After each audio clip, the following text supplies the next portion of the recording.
కుంభరాశి వారి ఫలితాలను గనక నవంబర్ 1వ తారీఖు నుంచి నవంబర్ 30 వరకు పరిశీలించుకుంటే సాంఘికంగాను కుటుంబ పరంగాను ఆనందంగా ఉండడం అనేది జరుగుతుంది.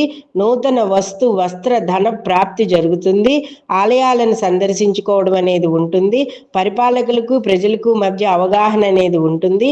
గౌరవ మర్యాదలు పెరుగుతాయి. మానసిక అశాంతి, ప్రతి చిన్నదానికి అసంతృప్తి ఉన్నా కూడా, అస్థిమితం ఉన్నా కూడా దానిని ఎక్కడో అక్కడ బంధం వేసి దాని నుంచి తప్పించుకునే అవకాశాన్ని గురించి ఆలోచిస్తూ ఉంటారు. శత్రువుల బలాన్ని మాత్రం అంచనా వేస్తూ మీరు ముందుకు వెళ్ళడం అనేది మంచిది. వృత్తి ఉద్యోగ వ్యాపారాలలో ముందంజలో ఉంటారు.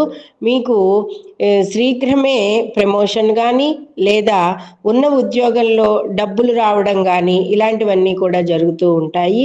టీవీ కళాకారులు అలాగే సినీ కళాకారులకి అవకాశాలు ఒక మోస్తరుగా ఉంటాయి. అంతేకాకుండా షేర్ మార్కెటింగ్ దగ్గర కూడా జాగ్రత్తలు వహించుకుంటూ ముందుకు వెళ్ళడం అనేది మంచిది. ఈ ప్రాజెక్టు వర్కులు కానీ, మధ్యవర్తిత్వాలు కానీ, ఇల్లులు కొనడం కానీ, అలాగే స్థలాలు కొనడం కానీ, పొలాలు కొనడం కానీ ఇలాంటి కొనుగోలు అమ్మకాల విషయాల్లో జాగ్రత్త పడుతూ ముందుకు వెళ్ళడం అనేది మంచిది. అలాగే ముఖ్యంగా అన్ని వృత్తుల వారికి గల ధనలాభం సంతృప్తిగానే ఉందని చెప్పుకోవచ్చు.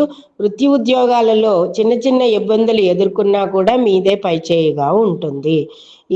ఈ మాసం అంతా కూడా రుద్రాభిషేకం చేయించుకోవడం, ఆంజనేయ స్వామి ఆరాధన చేసుకోవడం, రామరక్షా స్తోత్రాన్ని పఠించడం, దుర్గాదేవి అష్టోత్తరాన్ని ప్రతినిత్యం పఠించుకోవడం వలన దుర్గాయే నమః దుఃఖహంత్రే నమః అనే నామాన్ని స్మరించుకోవడం వలన ఈ మాసం అంతా కూడా కుంభరాశి వారికి అనుకూలంగా ఉంటుంది. ముఖ్యంగా 3 పూటల కాలభైరవాష్టకాన్ని పఠించండి.